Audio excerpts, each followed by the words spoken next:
नमस्कार साथियों, exam updates YouTube channel पे आप सभी लोगों का स्वागत है। आशा करता हूँ कि आप एकदम स्वस्थ होंगे और आपकी तैयारी है एएमआरएस हॉस्टल वार्डन की बहुत अच्छी चल रही होगी साथियों। इस वीडियो के माध्यम के से जो आपके हॉस्टल वार्डन के लिए एडमिनिस्ट्रेटिव एप्टीट्यूड के स्पेशल सब्जेक्ट है उससे संबंधित प्रश्न आते हैं, तो उन्हीं प्रश्नों के बारे में फ्रेंड्स इस वीडियो के माध्यम से हम पढ़ेंगे। उन्हीं प्रश्नों को जो आपके बहुत इंपॉर्टेंट प्रश्न रहने वाले हैं, स्पेशली हॉस्टल वार्डन के।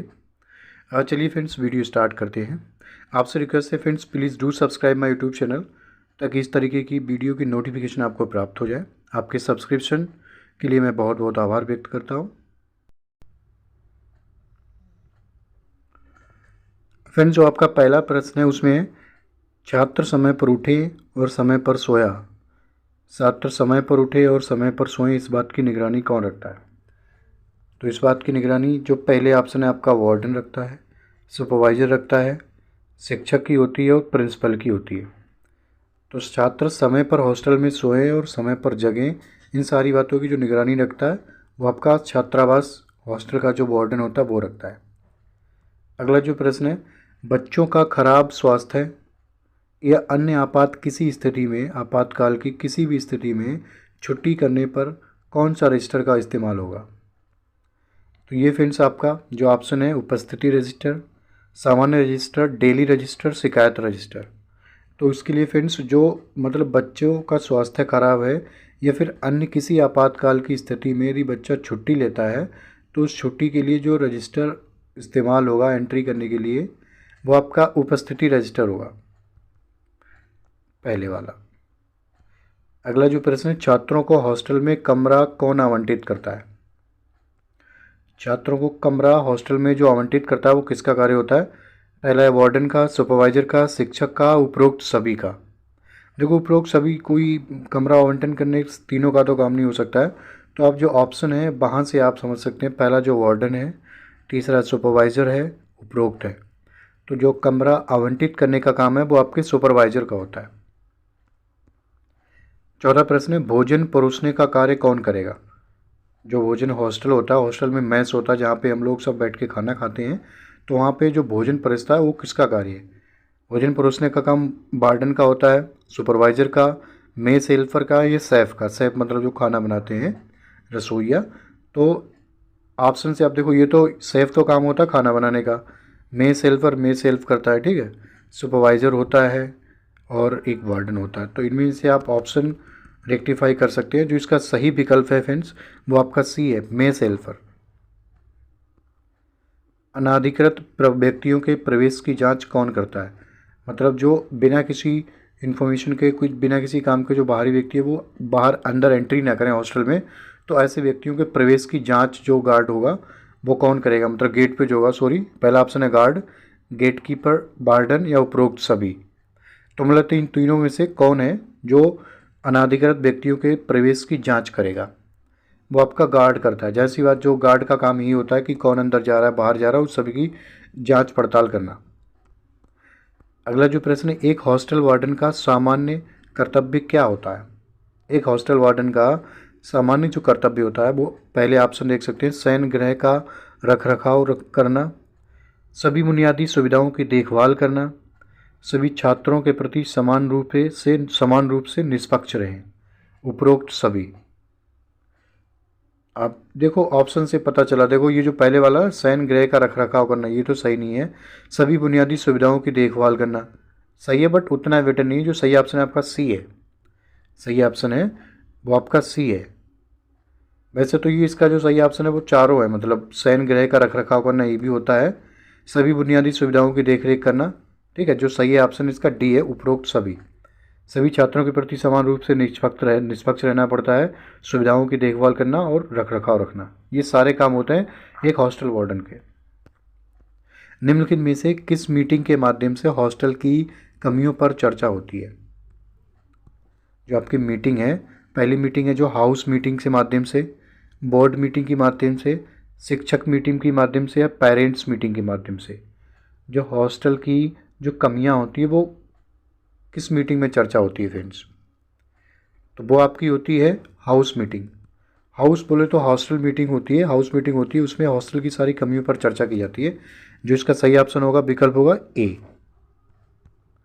अगला जो प्रश्न है, एक हॉस्टल में पुनर्निर्मित मूल्यांकन किसके द्वारा किया जाता है? पुनर्निर्मित मूल्यांकन किसके द्वारा? शिक्षक के द्वारा, वार्डन के द्वारा, प्रिंसिपल के द्वारा या अभिभावकों द्वारा? अभिभावकों का तो देखो हॉस्टल से कोई नहीं लेना देना होता है, ठीक है। और बचे 3 ऑप्शन, शिक्षक के द्वारा, वार्डन के द्वारा, प्रिंसिपल के द्वारा। तो इसका जो सही ऑप्शन हो जाएगा फ्रेंड्स क्वेश्चन नंबर 8 का, वार्डन के द्वारा। वार्डन का ही काम होता है हॉस्टल में पुनर्निर्मित मूल्यांकन करना। ईएमआरएस हॉस्टल में लड़कों और लड़कियों के रहने की सुविधा किस तरह की होती है? मतलब जो छात्रावास होते हैं लड़का, गर्ल्स और बॉयज़ के लिए, वो किस तरीके के होते हैं? दोनों मतलब छात्रावास एक साथ होते हैं, लड़का लड़कियों के अलग अलग होते हैं, दोनों तरह के होते हैं, उपरोक्त में से कोई नहीं। देखो कोई नहीं तो शायद ये वाजिब नहीं लग रहा है। जो सही ऑप्शन है इसका वो अलग अलग होते हैं फ्रेंड्स। क्वेश्चन नंबर 9 का बी सही होगा। लड़का और लड़कियों के जो हॉस्टल होते हैं छात्रावास वो अलग अलग होते हैं। आप में से अगर कोई भी कहीं हॉस्टल में रहा होगा तो देखा होगा आपने, जो लड़कियों का हॉस्टल होता है वो अलग होता है और लड़कों का हॉस्टल अलग होता है। अगला जो प्रश्न है, लड़कों के हॉस्टल में कितने हाउस मास्टर होते हैं? लड़कों के हॉस्टल में कितने हाउस मास्टर होते हैं? जो पहला ऑप्शन है 5 हाउस मास्टर, दूसरा 7 हाउस मास्टर, 8 हाउस मास्टर या फिर 10 हाउस मास्टर। जो इसका सही ऑप्शन है फ्रेंड्स वो आपके 7 हाउस मास्टर होते हैं। लड़कों के हॉस्टल में कितने होते हैं? 7। विकल्प सी सही हो जाएगा। अगला जो प्रश्न है, प्राचीन भारत में हॉस्टल के क्या अन्य नाम थे? मतलब पाषाण एंशियंट हिस्ट्री में हॉस्टल को अन्य किन नामों से जानते थे? गुरुकुल और आश्रम, छात्रावास, हॉस्टल और आश्रम। आश्रम तो बोलते थे लेकिन आश्रम से एक ज़्यादा बेटर है वो आपका पहले वाला, क्योंकि गुरुकुल भी बोलते थे, आश्रम भी बोलते थे। तो जो पहले वाला ऑप्शन है वो ज़्यादा सही है। हाउस मास्टर हॉस्टल के निरीक्षण के लिए प्रिंसिपल को कितनी समय अवधि के अंतराल पर बुलाएगा? मतलब हाउस मास्टर जो होता है वो हाउस के निरीक्षण के लिए, हॉस्टल के निरीक्षण के लिए प्रिंसिपल को कितने टाइम के अंतराल पे बुलाता है? मासिक मतलब 1 महीने में, साप्ताहिक सप्ताह में, वार्षिक 1 साल में, त्रैमासिक 3 महीने में। तो कितने महीने में बुलाता है फ्रेंड्स? वो आपका सप्ताह में, मतलब हर एक सप्ताह में जो हाउस मास्टर होता है वो हॉस्टल के निरीक्षण के लिए प्रिंसिपल को मतलब बुलाता है। हॉस्टल के एक ब्लॉक में कितनी बाथरूम और शौचालय होंगे? ये देखो है हॉस्टल के एक ब्लॉक में, एक ब्लॉक की बात हो रही फ्रेंड्स। एक ब्लॉक में आपके जो ऑप्शन है 5 बाथरूम और 5 शौचालय, 2 बाथरूम 3 शौचालय, 4 बाथरूम 5 शौचालय, 3 बाथरूम और 3 शौचालय। तो इसका जो सही ऑप्शन है फ्रेंड्स वो आपका सी है। एक हॉस्टल के एक ब्लॉक में 4 बाथरूम होते हैं और 5 शौचालय। क्वेश्चन नंबर 13 का सी सही है। अगला जो प्रश्न है, छात्रावास के खाली पड़े कमरों की जिम्मेदारी कौन लेगा? मतलब हॉस्टल में जो कमरे खाली पड़े रहते हैं उनकी जिम्मेदारी किसकी होती है? एक वार्डन की, शिक्षक की, छात्र की, सुपरवाइज़र की। खाली कमरे जो पड़े होते हैं, खाली कमरे छात्रावास में, तो उन कमरों की जिम्मेदारी लेता है सुपरवाइज़र। अगला जो प्रश्न है, जब एक वार्डन को छात्रावास में चोरी की शिकायत मिलती है तो उसकी क्या कार्यशैली होनी चाहिए? मतलब जब एक वार्डन को छात्रावास में चोरी की शिकायत मिलती तो उसकी क्या कार्यशैली होनी चाहिए? संज्ञान ले और निष्पक्ष तरीके से पूरी जांच करे, शिकायत को नज़रअंदाज करे, ये शायद सही नहीं है, तुरंत पुलिस को खबर दे, उपरोक्त सभी। देखो ये तो सही नहीं, उपरोक्त सभी वाला ही तो यहाँ से निकल जाएगा। शिकायत को नज़रअंदाज को करने का शायद सही नहीं है। जो पहले वाला ऑप्शन है इसका ए, संज्ञान ले और निष्पक्ष तरीके से पूरी जांच करे, इसका ऑप्शन ए सही हो जाएगा। अगला जो प्रश्न है, एक वार्डन छात्रावास में छात्रों के व्यक्तिगत विकास में कैसे योगदान दे सकता है? एक जो वार्डन होता है छात्रावास में छात्रों के पर्सनल डेवलपमेंट पीडी में कैसे योगदान दे सकता है? छात्रों को शौक और रचनात्मक कार्य करने के लिए प्रेरित करे, ठीक है। दूसरा जो ऑप्शन है, कौशल विकास निर्माण, कार्यशालाओं और व्यक्तिगत विकास सत्रों के लिए अवसर प्रदान करे, ये भी सही है। छात्रों के व्यक्तिगत हित की अनदेखी करना, छात्रों के व्यक्तिगत हित की अनदेखी करना, ये सही नहीं है, ये भी सही नहीं है। जो इसका सही ऑप्शन है वो आपका फ्रेंड्स हो जाएगा बी, ये वाला। कौशल विकास निर्माण कार्यशालाओं और व्यक्तिगत विकास सत्रों के लिए अवसर प्रदान करना। एक छात्रावास वार्डन छात्रावास और आसपास के समुदायों में उनके पड़ोसियों के बीच विवादों को कैसे संभाल सकता है। जो एक हॉस्टल वार्डन होता है वो छात्रावास और उसके आसपास के समुदायों में उनके पड़ोसियों के बीच हुए विवादों को कैसे संभाल सकता है। पहला ऑप्शन है आपका विवादों को नज़रअंदाज करना और मान लेना कि वे अपने आप सुलझ जाएंगे, ये तो लापरवाही वाली बात होगी। छात्रावास के अधिकारों का दावा करके टकराव प्रस्तुत करना, ये भी सही नहीं है, ये भी सही नहीं लग रहा है। स्थिति की जांच किए हुए बिना हॉस्टल के निवासियों को दोषी ठहराना, मतलब स्थिति की जांच किए हुए बिना हॉस्टल के निवासियों को दोषी ठहराना, ये भी सही नहीं है। ये क्या है, दोनों पक्षों के बीच मध्यस्थता करना और सौहार्दपूर्ण समाधान ढूंढना, ये वाला सही है। इसका जो सही विकल्प होगा फ्रेंड्स वो आपका डी होगा, डी वाला। ईएमआरएस में छात्रों का अनुपात क्या होगा। छात्रों बोले तो जिसमें छात्र और छात्राएं, लड़का और लड़कियां दोनों का अनुपात क्या होगा, 240 लड़कियां 240 लड़के, 239 लड़कियां 240 लड़के, 240 लड़कियां 241 लड़के, उपरोक्त में से कोई नहीं। जो अनुपात होता है वो समान रहता है। लड़का और लड़कियों का जो अनुपात होता है वो फ्रेंड्स समान रहता है। बोले तो 240 लड़कियां अनुपात 240 लड़के। अगला जो प्रश्न है, छात्रों की खेलकूद गतिविधियां जैसे कि स्काउट गाइड गतिविधियां, एनसीसी और एनएसएस की गतिविधियां किस रजिस्टर में दर्ज की जाएंगी। जो खेलकूद से संबंधित गतिविधियां हैं वो किस रजिस्टर में रजिस्टर की जाएंगी, अंकित की जाएंगी। परामर्श रजिस्टर में, और आपका दूसरा ऑप्शन है उपस्थिति रजिस्टर में, उपलब्धियां रजिस्टर में, सामान्य रजिस्टर में। तो जहाँ सी बात देखो उपलब्धियां हैं तो ये आपका सी वाला ऑप्शन है, वो सही हो जाएगा, उपलब्धियां रजिस्टर में। अगला जो प्रश्न है, छात्रों की गतिविधियां किस रजिस्टर में लिखित होती हैं। छात्रों की गतिविधियां किस रजिस्टर में, देखो ऊपर वाला जो पढ़ा था वो उपलब्धियां था, ये है गतिविधियां, मूवमेंट, किस रजिस्टर में लिखित होती हैं। पहला जो ऑप्शन है उपस्थिति रजिस्टर, मूवमेंट रजिस्टर, परामर्श रजिस्टर, इनमें से कोई नहीं, हमने पहले बोल भी दिया था। जो सही ऑप्शन है इसका फ्रेंड्स वो आपका है मूवमेंट रजिस्टर, दूसरा वाला मूवमेंट रजिस्टर। अगला जो प्रश्न है, मूवमेंट रजिस्टर में किस प्रारूप को सम्मिलित किया जाता है। छुट्टी पर जाने की दिनांक को, छुट्टी पर जाने का उद्देश्य, छात्र छुट्टी पर किसके साथ जा रहा है। ये मतलब मूवमेंट रजिस्टर, ये छात्र कहीं बाहर जा रहा है, किसी के साथ कब जा रहा है, क्यों जा रहा है, उद्देश्य क्या है, किसके साथ जा रहा है। तो उपरोक्त सभी इन सारी बातों की जानकारी रखी जाती है मूवमेंट रजिस्टर में। अगला जो प्रश्न है, छात्रावास में प्रवेश करते समय छात्रों की प्रोफाइल में किन तथ्यों को शामिल किया जाएगा। आर्थिक पृष्ठभूमि को, पारिवारिक समस्याएं, छात्रों की जन्म की दिनांक मतलब डेट ऑफ बर्थ। तो इसका जो सही ऑप्शन है कि छात्रावास में प्रवेश करते समय जब एंट्री होती है तो छात्रों की प्रोफाइल में निम्नलिखित में से किन तथ्यों को, मतलब तो ये सारे तथ्य शामिल किए जाते हैं। आर्थिक पृष्ठभूमि, पारिवारिक समस्याएं, छात्रों की जन्म की दिनांक, उपरोक्त सभी। ऑप्शन डी इसका सही हो जाएगा, उपरोक्त सभी।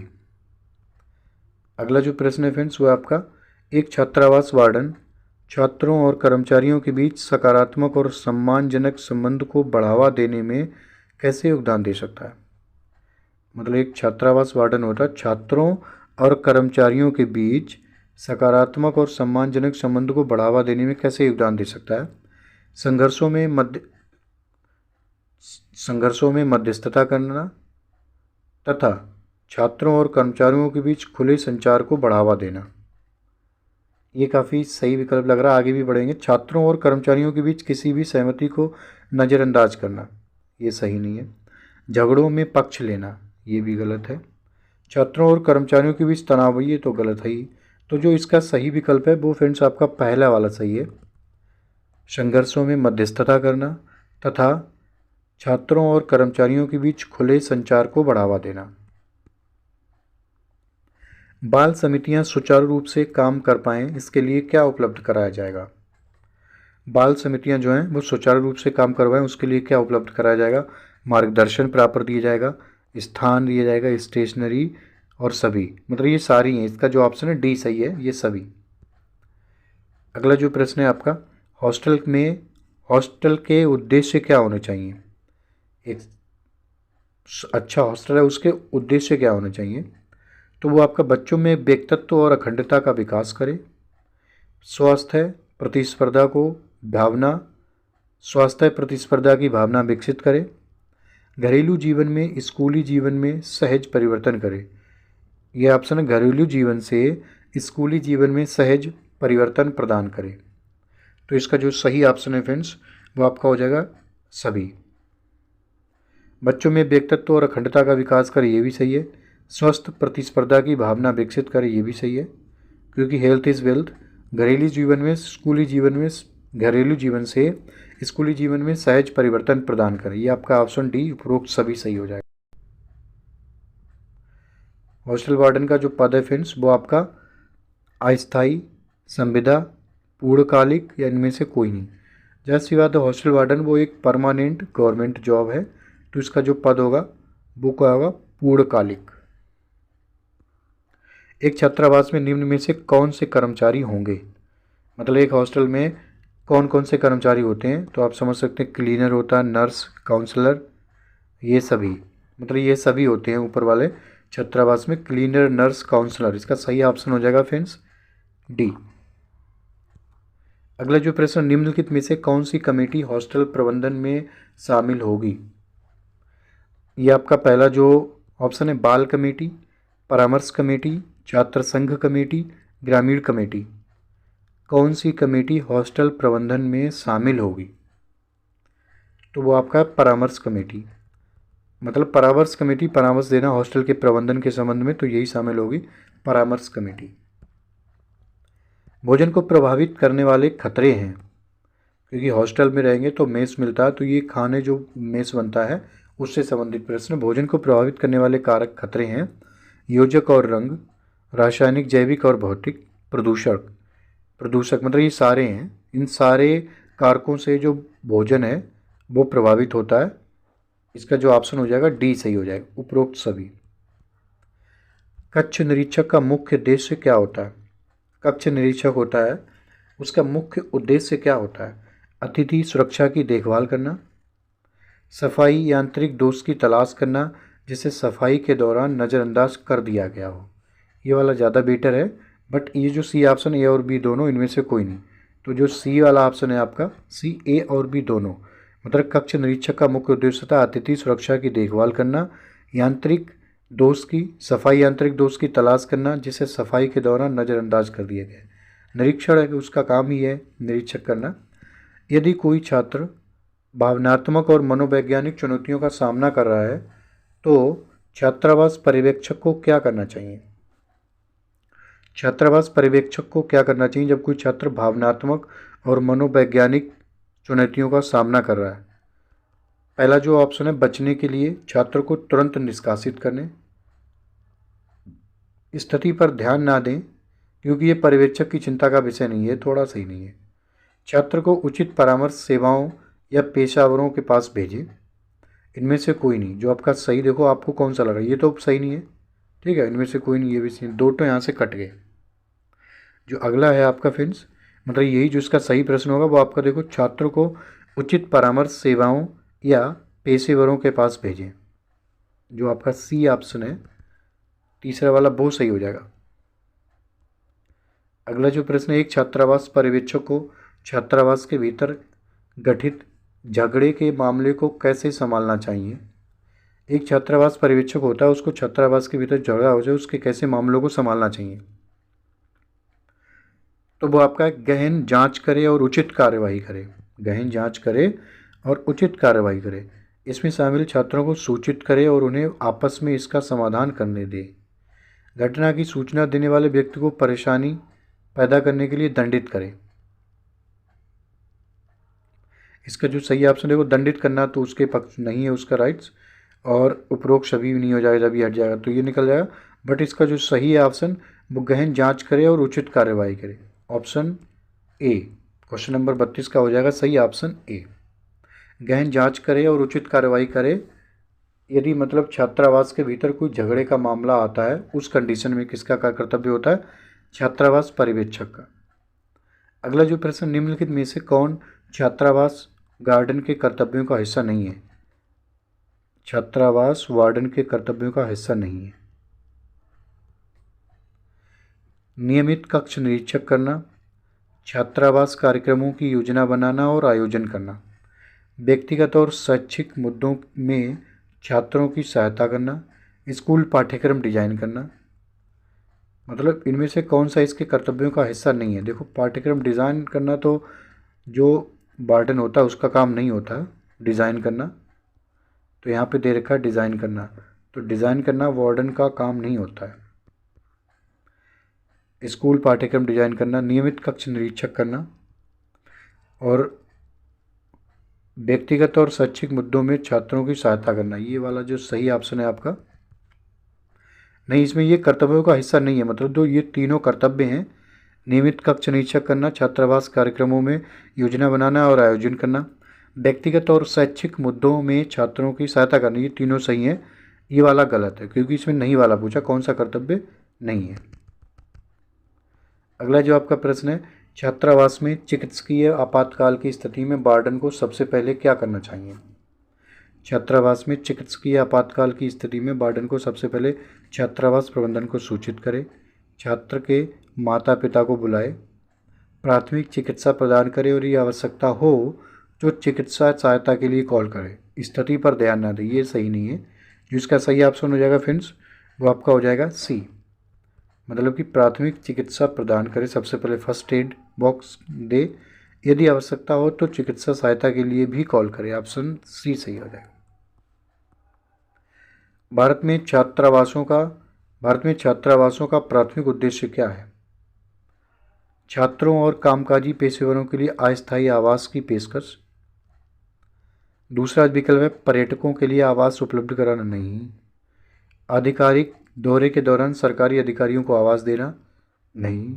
व्यावसायिक यात्रियों के लिए लग्जरी आवास की पेशकश करना, नहीं। जिसका सही ऑप्शन है फ्रेंड्स, वो आपका पहला है।